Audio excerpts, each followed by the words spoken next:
Hello नमस्कार दोस्तों, स्वागत है आपके अपने YouTube channel education first information 2.0 में। तो साथियों, ये वीडियो आपके लिए महत्वपूर्ण होने वाली है क्योंकि इस वीडियो में आपको कराने वाले हैं भारतीय राजनीतिक व्यवस्था यानी कि Indian political system paper code हो जाएगा G171।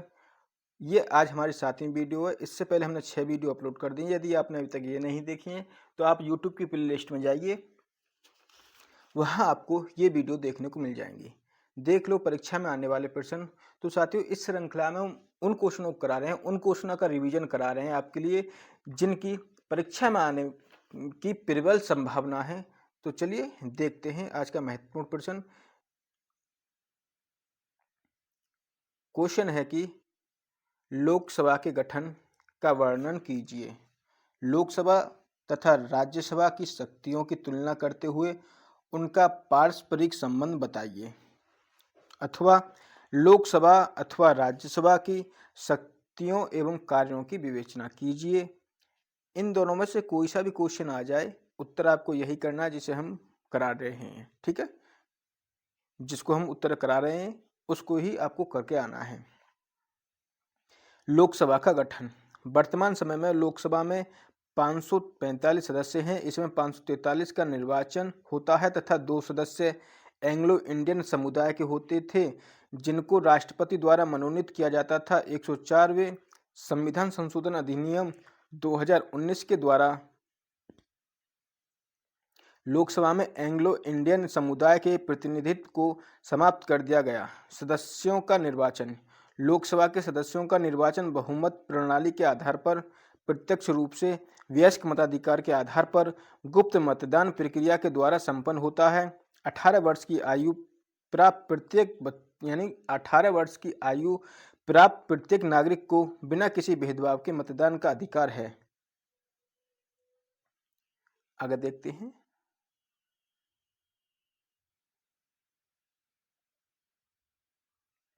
लोकसभा का कार्यकाल। तो ब्रिटेन की कॉमन सभा के समान भारत की लोकसभा का कार्यकाल भी 5 वर्ष का होता है, परंतु 5 वर्ष का कार्यकाल पूरा होने से पूर्व भी राष्ट्रपति प्रधानमंत्री के परामर्श पर लोकसभा को भंग कर सकता है। आपातकालीन घोषणा के समय लोकसभा का कार्यकाल एक वर्ष के लिए बढ़ाया जा सकता है। आवश्यकता अनुसार इसकी पुनरावृत्ति भी की जा सकती है, परंतु घोषणा के समाप्त होने के पश्चात 6 माह से अधिक नहीं बढ़ाया जा सकता। गणपूर्ति। राज्यसभा की भांति ही लोकसभा की कार्यवाही संचालित करने के लिए भी लोकसभा की कुल संख्या के 10वें भाग की उपस्थिति आवश्यक है। अगला है पॉइंट, अध्यक्ष और उपाध्यक्ष। संविधान के अनुच्छेद 93 के अनुसार लोकसभा अपने सदस्यों में से ही एक अध्यक्ष तथा एक उपाध्यक्ष निर्वाचित करती है, परंतु व्यवहार में प्रधानमंत्री मंत्रिपरिषद के परामर्श से अध्यक्ष पद के लिए व्यक्ति का चयन करता है। वह सदन की बैठकों की अध्यक्षता करता है, सदन की कार्रवाई को संचालित करता है तथा सदन में अनुशासन और व्यवस्था बनाए रखता है। वह सदन में दर्शकों तथा प्रेस प्रतिनिधियों के प्रवेश पर नियंत्रण लगा सकता है। जब अध्यक्ष अपना भाषण देता है तो अन्य सभी सदस्यों को बैठ जाना होता है। उस समय कोई सदस्य सदन से बाहर नहीं जा सकता है। अध्यक्ष अनेक सम्मानजनक पदों को भी सुशोभित करता है। अध्यक्ष की अनुपस्थिति में उपाध्यक्ष उसका आसन ग्रहण करता है और उस समय उसे अध्यक्ष की समस्त शक्तियां प्राप्त होती हैं। लोकसभा तथा राज्यसभा का संबंध। क्या? लोकसभा तथा राज्यसभा का संबंध। साधारण विधेयक के संबंध में साधारण विधेयक संसद के दोनों सदनों में प्रस्तुत किए जा सकते हैं। प्रत्येक विधेयक को पारित होने के लिए दोनों सदनों का अनुमोदन व कानून का रूप धारण करने के लिए राष्ट्रपति की स्वीकृति आवश्यक होती है। सामान्यतः दोनों सदन विधेयकों को पारस्परिक सहयोग की भावना के आधार पर पारित कर देते हैं, परंतु यदि दोनों सदनों में किसी विधेयक के संबंध में कोई गतिरोध उत्पन्न हो जाता है तो राष्ट्रपति दोनों सदनों का संयुक्त अधिवेशन बुलाता है। इस संयुक्त बैठक में साधारण बहुमत द्वारा विधेयक को पारित किया जाता है। लोकसभा के सदस्यों की संख्या राज्यसभा के सदस्यों की संख्या के दोगुने से भी अधिक होती है। इसलिए इस संयुक्त बैठक में लोकसभा की ही विजय होती है। 1961 ईस्वी में दहेज विधेयक के संबंध में तथा 2002 में पोटा विधेयक के पारित होने के संबंध में दोनों सदनों में गतिरोध उत्पन्न हो गया था, जिसे संयुक्त बैठक द्वारा ही दूर किया गया। राज्यसभा की शक्तियों से यह स्पष्ट है कि राज्यसभा को विधि निर्माण के संबंध में लोकसभा के बराबर शक्तियां प्राप्त नहीं हैं। वह साधारण विधेयकों में केवल 6 माह का विलंब ही कर सकती है। दूसरा, धन विधेयक के संबंध में निसंदेह धन विधेयक के संबंध में लोकसभा राज्यसभा से अधिक शक्तिशाली है। धन विधेयक सर्वप्रथम केवल लोकसभा में राष्ट्रपति की पूर्व स्वीकृति के उपरांत ही प्रस्तुत किए जा सकते हैं। धन विधेयक राज्यसभा में पहले प्रस्तुत नहीं किए जा सकते। कोई विधेयक धन विधेयक है अथवा साधारण विधेयक, इसका निर्णय लोकसभा अध्यक्ष द्वारा ही किया जाता है। लोकसभा द्वारा पारित होने के पश्चात धन विधेयक को राज्यसभा के पास उसकी संस्तुतियों के लिए भेजा जाता है। राज्यसभा को 14 दिन के बाद यानी राज्यसभा को 14 दिन के बाद 14 दिन के अंदर अपनी संतुष्टि यानी कि अपनी संस्तुतियों सहित धन विधेयक को वापस करना पड़ता है। कितने दिन बाद? 14 दिन बाद। परंतु उसकी संस्तुतियों को मानना या ना मानना संस्तुतियों को मानना या ना मानना लोकसभा की इच्छा पर निर्भर करता है। लोकसभा उसी रूप में विधेयक को पुनः पारित कर देती है तो उसे राज्यसभा से भी पारित माना जाता है। इसके लिए दोनों सदनों के संयुक्त अधिवेशन की आवश्यकता नहीं होती है। अतः राज्यसभा किसी भी धन विधेयक में मात्र 14 दिन का विलंब कर सकती है, यानी कि राज्यसभा अपने पास केवल 14 दिन तक रख सकती है किसी को, धन विधेयक को। संवैधानिक संशोधन विधेयक के संबंध में संवैधानिक संशोधन विधेयकों के संबंध में दोनों सदनों की शक्तियां समान हैं। संवैधानिक संशोधन विधेयक का दोनों सदनों में पृथक पृथक 2/3 बहुमत से पारित होना आवश्यक है, अन्यथा वह समाप्त हुआ माना जाता है। लोकसभा और राज्यसभा का कार्यपालिका पर नियंत्रण। पॉइंट 4, लोकसभा और राज्यसभा का कार्यपालिका पर नियंत्रण। संसदात्मक शासन प्रणाली में कार्यपालिका संसद के प्रति उत्तरदायी होती है। संसद का एक प्रमुख कार्यपालिका यानी संसद का एक प्रमुख कार्य कार्यपालिका पर नियंत्रण स्थापित करना होता है, परंतु यह अधिकार साधारणतः लोकप्रिय सदन को ही प्राप्त होता है। मंत्रिपरिषद में मंत्रियों की अधिकांश संख्या लोकसभा के सदस्यों की होती है। इसमें राज्यसभा के सदस्यों का प्रतिनिधित्व बहुत सीमित होता है। ब्रिटेन की भांति भारत में भी मंत्रिपरिषद सामूहिक रूप से लोकसभा के प्रति उत्तरदायी है। संसद के सदस्य मंत्रियों से प्रश्न तथा पूरक प्रश्न पूछ सकते हैं, जिनका उत्तर देना मंत्रियों के लिए आवश्यक होता है। यदि किसी प्रश्न का उत्तर देने में मंत्री असमर्थ रहता है तो प्रधानमंत्री उस प्रश्न का उत्तर देता है। राज्यसभा के सदस्य मंत्रियों से प्रश्न व पूरक प्रश्न पूछ सकते हैं। वे मंत्री के विरुद्ध काम रोको प्रस्ताव प्रस्तुत कर सकते हैं तथा आलोचना कर सकते हैं, परंतु वे अविश्वास प्रस्ताव के द्वारा मंत्रिपरिषद को पदच्युत नहीं कर सकते। यह शक्ति केवल लोकसभा को ही प्राप्त है, अर्थात मंत्रिपरिषद को नियंत्रित करने की वास्तविक शक्ति केवल लोकसभा को ही पास है। अगला देखते हैं, निर्वाचन संबंधी शक्तियां। निर्वाचन संबंधी शक्तियां। संविधान के अनुच्छेद 54 के अनुसार लोकसभा व राज्यसभा के निर्वाचित सदस्य राष्ट्रपति के निर्वाचन के लिए बनाए जाने वाले निर्वाचन मंडल के भाग हैं। अनुच्छेद 66 के अनुसार उपराष्ट्रपति का निर्वाचन संसद के दोनों सदनों के सदस्यों द्वारा किया जाता है। छठा पॉइंट, अन्य शक्तियां। निम्नलिखित शक्तियां भी दोनों सदनों को समान रूप से प्राप्त हैं तथा यहाँ उनकी स्थिति भी समान है। जैसे संविधान के संशोधन के संबंध में दोनों सदनों की विधेयक पर स्वीकृति आवश्यक होती है। यदि संविधान संशोधन विधेयक पर दोनों सदनों में गतिरोध उत्पन्न हो जाता है तो वह विधेयक समाप्त हो जाता है, क्योंकि संविधान संशोधन विधेयक पर संयुक्त बैठक आयोजित करने का प्रावधान नहीं है। लोकसभा तथा राज्यसभा दोनों को ही राष्ट्रपति पर महाभियोग लगाने का समान अधिकार है। जब एक सदन महाभियोग लगाता है तो दूसरा सदन न्यायालय के रूप में बैठकर आरोपों की जांच पड़ताल करता है। उपराष्ट्रपति को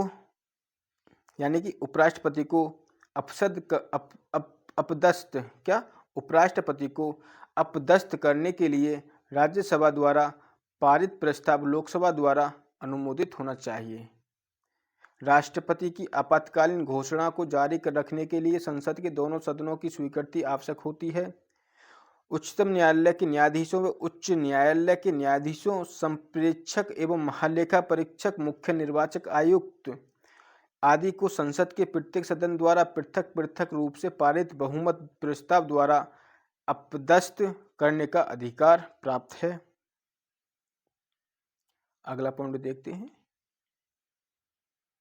संसद के दोनों सदन जनता की शिकायतों का निवारण करते हैं। संसद के सदस्य मंत्रियों से प्रश्न व पूरक प्रश्न पूछकर जनता की शिकायतों को सरकार तक पहुंचाते हैं। बजट, राष्ट्रपति के भाषण आदि अवसरों पर लोकसभा व राज्यसभा के सदस्यों को शासन की आलोचना करने का अवसर प्रदान किया जाता है।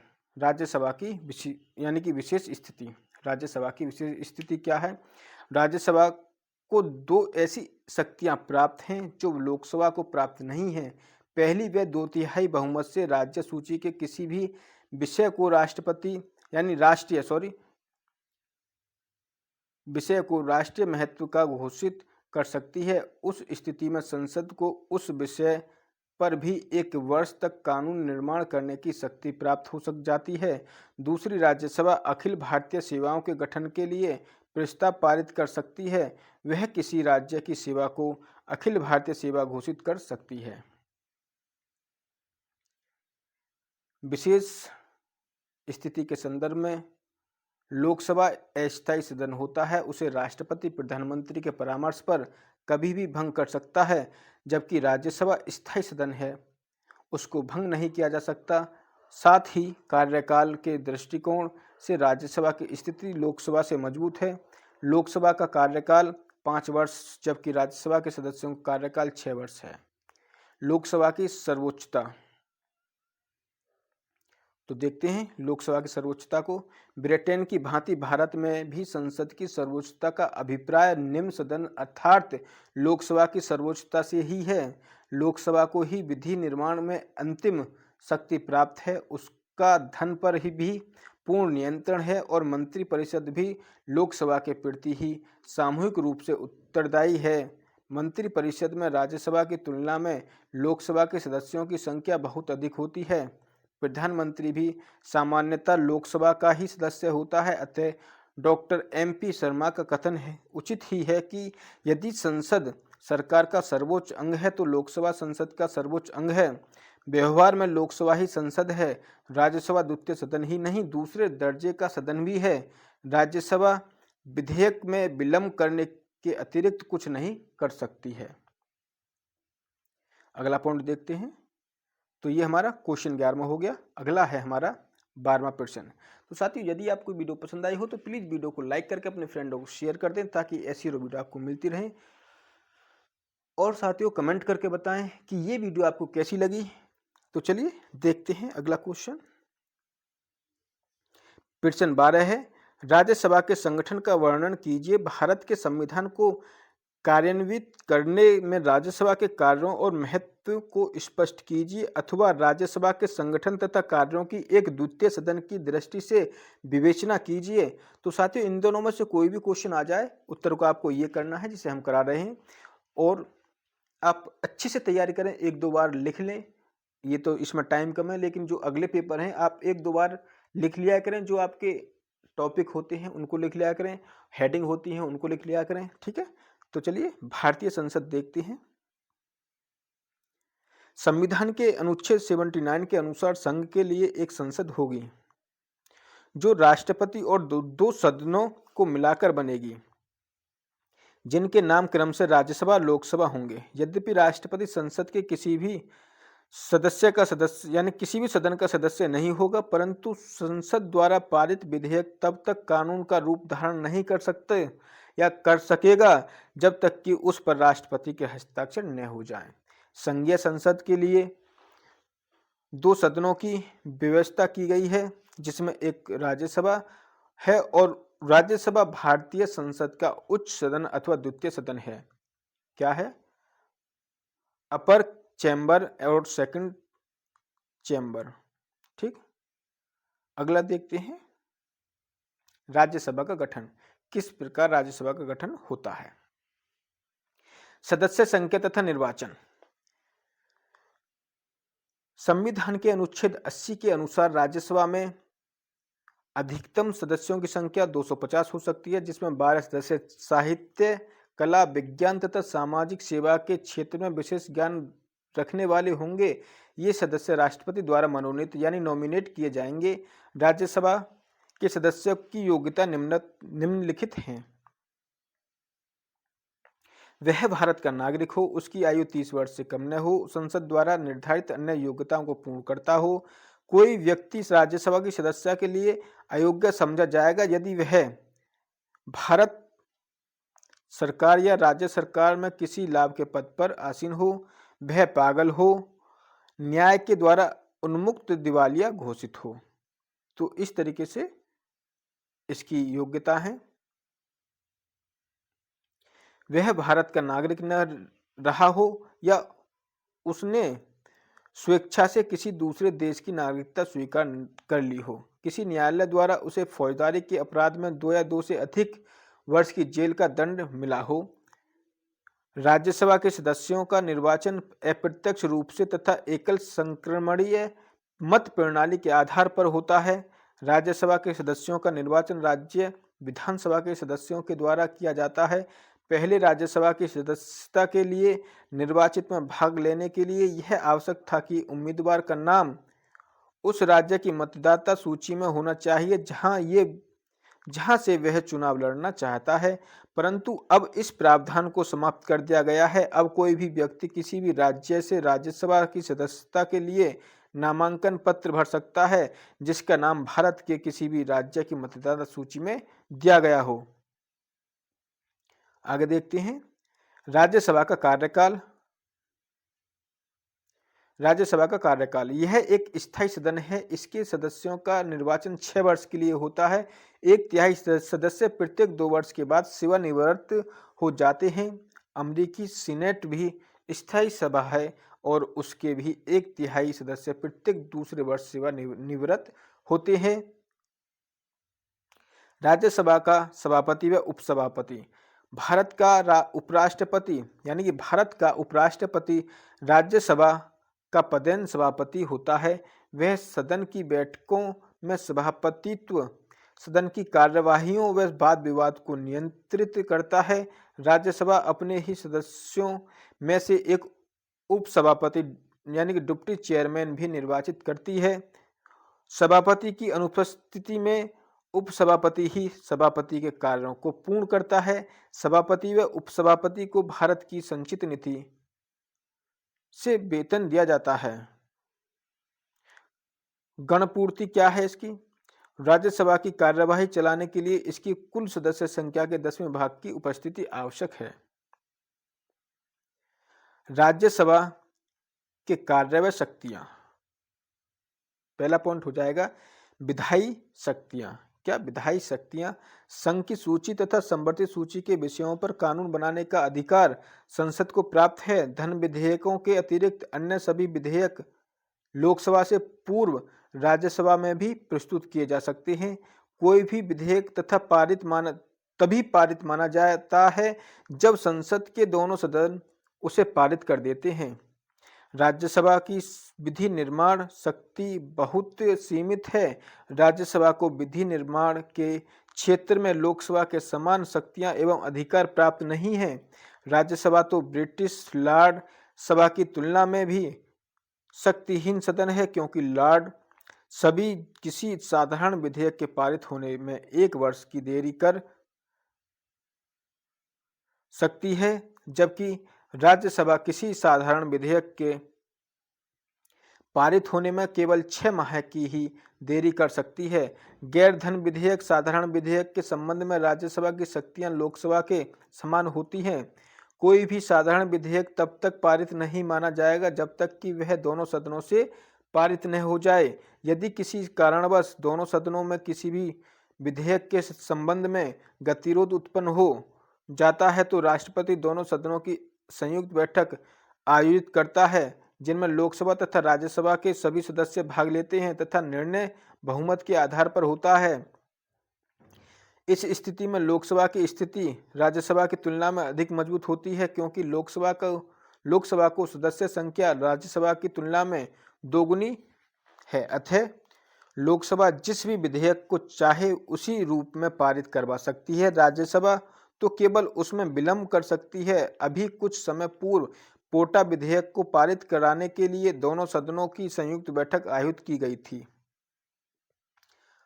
देखते हैं वित्तीय शक्तियां। वित्तीय क्षेत्र में राज्यसभा की शक्तियां और भी कम हैं। वित्तीय विधेयक राज्यसभा में प्रस्तुत नहीं किए जा सकते। लोकसभा में पारित होने के बाद ही वित्तीय विधेयक राज्यसभा में विचारार्थ भेजा जाता है। राज्यसभा को इन वित्तीय विधेयकों को अस्वीकृति करने या संशोधन का अधिकार प्राप्त नहीं है।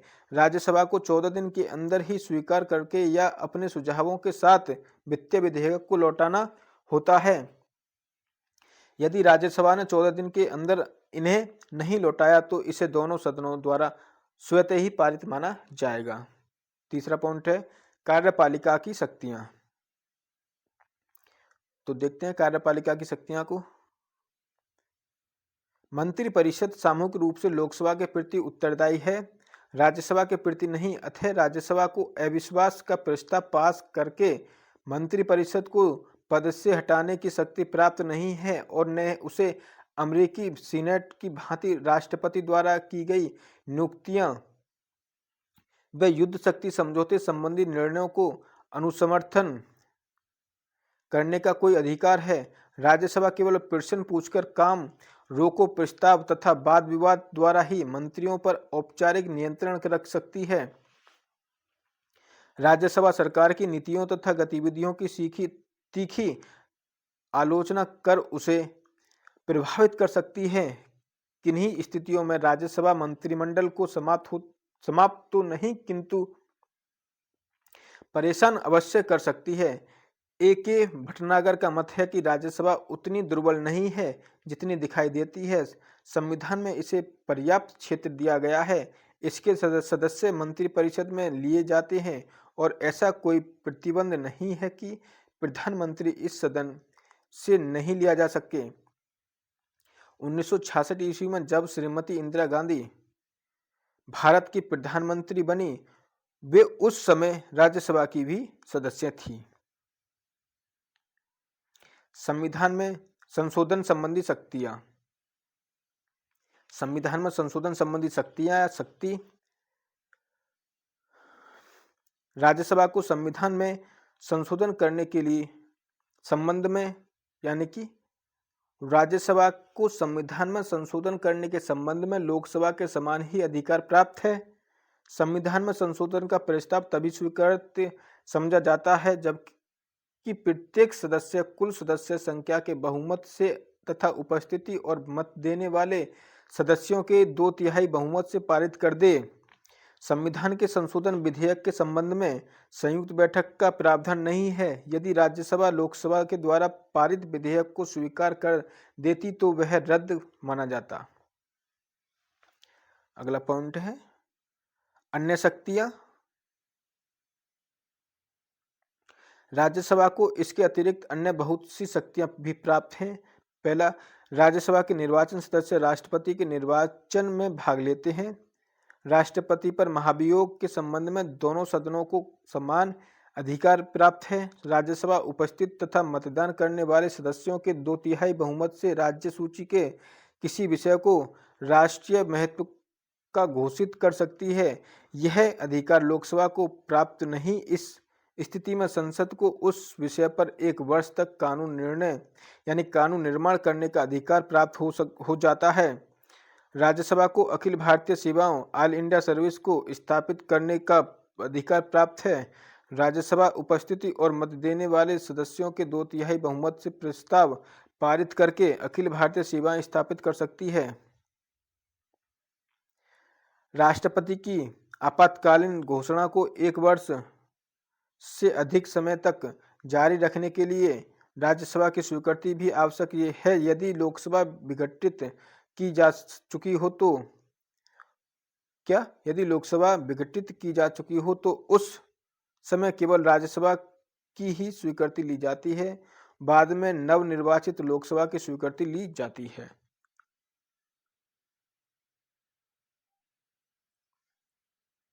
अगला पॉइंट है सर्वोच्च न्यायालय और उच्च न्यायालयों के किसी न्यायाधीशों यानी कि न्यायाधीश की पद से हटाने के संबंध में राज्यसभा को लोकसभा के बराबर ही अधिकार हैं। राज्यसभा की उपयुक्त शक्तियों व कार्यों से स्पष्ट होता है कि वह ब्रिटिश लॉर्ड सभा की भांति केवल द्वितीय सदन ही नहीं वरन द्वितीय श्रेणी सेकेंडरी का भी सदन है। अमेरिका की सीनेट से इसकी तुलना करना निरर्थक है। राज्यसभा को मंत्रिपरिषद पर नियंत्रण रखने का अधिकार नहीं है। वह उसे पदच्युत नहीं कर सकती। विधि निर्माण के क्षेत्र में इसकी शक्ति बहुत सीमित है। यह लोकसभा द्वारा पारित किसी विधेयक को कानून बनाने से रोक नहीं सकती है। केवल अधिक से अधिक 6 माह का विलंब कर सकती है। कितना? केवल अधिक से अधिक 6 माह पर विलंब कर सकती है। अगला पॉइंट देखते हैं। यदि आपको साथियों वीडियो पसंद आ रही हो तो प्लीज़ वीडियो को लाइक करके अपने फ्रेंडों को शेयर कर दें ताकि ऐसी वीडियो आपको मिलती रहे। और इसकी पीडीएफ आपको हमारे टेलीग्राम चैनल पर मिल जाएगी। यदि टेलीग्राम चैनल आपको नहीं मिले तो टेलीग्राम का लिंक वीडियो के डिस्क्रिप्शन बॉक्स में दे रखा है। आप वहां से डायरेक्टली ज्वाइन करके उसे पीडीएफ को प्राप्त कर सकते हो। उपरोक्त विवेचन का यह अर्थ नहीं है कि राज्यसभा निरर्थक या महत्वहीन है। इसे भी लोकसभा के समान बहुत से अधिकार प्राप्त हैं और कुछ ऐसी भी अधिकार प्राप्त हैं जो लोकसभा को प्राप्त नहीं है। इसलिए राज्यसभा विश्व का केवल एक सर्वोच्च संगठित द्वितीय सदन ही नहीं है अपितु आज प्रजातंत्र के योग्य तथा द्वितीय सदन के उद्देश्यों की पूर्ति के लिए इसके अधिकार भी उपयुक्त हैं। अगला पॉइंट राज्यसभा की उपयोगिता। राज्यसभा की इन कमियों के बावजूद हमें उसके गुणों व क्षमताओं का भी अवलोकन करना चाहिए। आलोचकों के इस मत से सहमत नहीं हुआ जा सकता कि भारत में सदनात्मक विधायिका का प्रयोग सफल नहीं हुआ है। राज्यसभा के दोष उसके गुण से अधिक शक्तिशाली हैं। यदि राज्यसभा देवदूत के सदन के रूप में स्थापित होने में असफल नहीं है तो वह यह सौभाग्य से प्रतिक्रियावादी व अवांछित तत्वों का समूह बनने से भी बची रही है। यद्यपि इसके सदस्य अप्रत्यक्ष रूप से राज्य की विधानसभाओं से निर्वाचित होकर आते हैं परंतु यह केंद्र तथा राज्यों के हितों की समर स्थली या राज्यों के अधिकारों की रक्षा अथवा क्षेत्रीय मांगों की अभिव्यक्ति के रूप में उभर कर नहीं आई जैसी प्रतिध्वनियां कभी कभी प्रथम सदन में सुनने को मिलती है। तो साथियों ये था आज का क्वेश्चन। यदि आपको वीडियो पसंद आई हो तो प्लीज़ वीडियो को लाइक करके अपने फ्रेंडों को शेयर कर दें। और आगे और इसे और देखते हैं। ये लास्ट पॉइंट है इसका। लोकसभा और राज्यसभा के पारस्परिक संबंधों से यह नहीं समझना चाहिए कि राज्यसभा एक निरर्थक सदन है।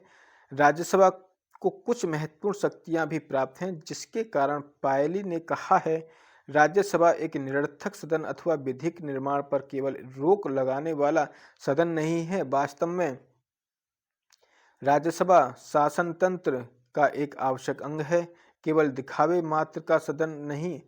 गोपाल स्वामी अयंगर ने राज्यसभा की उपयोगिता के संबंध में कहा था कि संविधान के निर्माताओं का राज्यसभा को रखने का उद्देश्य यह था कि यह सदन महत्वपूर्ण मामलों पर शानदार वाद विवाद करे और उन बिलों को पारित करने में देरी करे जो शीघ्रता से लोकसभा में पारित कर दिए जाते हैं।